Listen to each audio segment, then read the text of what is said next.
هو في البدايه طبعا هارد لك للمنتخب المصري والجمهور المصري على الخساره، وانا ما كانش معايا فارق معايا ثالث ورابع، وفي البدايه قلت لك المباراه دي ولا تعنيني في اي شيء. انا يا اما بطل يا اما اخرج من البطوله.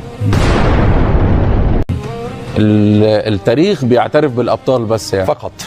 صح. الحمد لله احنا قاعدين هنا عشان احنا ابطال افريقيا. صح. انا وكريم ورفيق قاعدين هنا عشان احنا ابطال افريقيا، والناس هتعترف بالابطال بس، وبتعترف بالابطال بس. المركز الثاني من لغايه اخر فريق في البطوله ولا يعني شيء، كله زي بعضه. منتخب مصر يعني في مباراه النهارده قلت لك قدم لمحات ان احنا عندنا لعيبه، عندنا ناس تقدر تلعب كوره بالمحليين، عندنا جديد بالمحليين، بكل المحليين اللي عندنا. خدنا 3 بطولات افريقيه وقدمنا اداء النهارده في مباراه النهارده 95% من الفريق محليين، والمحليين كانوا احسن من المحترفين. امام عاشور لو عنده قرار كويس في اللحظات الاخيره في الملعب، في الثلث الاخير في الملعب، كان يبقى افضل لاعب في المباراه.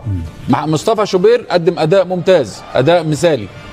مهند لاشين عمل مباراه كبيره. خالد صبحي اللاعب اللي ما لعبش ولا مباراه دوليه ولا لعب مباريات دوليه كتير قبل كده، ولا عنده خبره دوليه يعني تناسب كاس افريقيه، عمل مباراه كويسه النهارده، متمركز بشكل جيد. محمود صابر، كل اللعيبه بقى، عندك محمود صابر، عندك لعيبه زي محمد شحاته، عندك زيزو لعب مباراه برضو جيده في الوقت اللي لعبه. اكتر من عنصر في المباراه، مش عايز انسى محمد هاني، نجم المباراه، نجم المنتخب في البطوله ياسر ابراهيم، لعيب محلي. يعني فموضوع المحليين والمحترفين انا بالنسبه لي ما فيش فرق.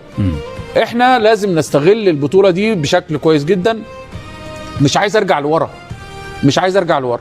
اللاعب اللي مش عايز يلعب في المنتخب يا احمد ويقدم 100% و150% من الاداء ما يبقاش موجود في المنتخب. خلاص انا ده اسمه منتخب مصر، ما اسموش منتخب حد. اللي عايز يقدم 150% من اداء ومن الطاقه ومن التضحيه لصالح المنتخب يلعب، غير كده مش عايز حد. الكوره ما بتعترفش باسماء، الكوره بتعترف بعطاء واداء ومجهود وتنظيم جوه الملعب وتركيز وتنفيذ تعليمات.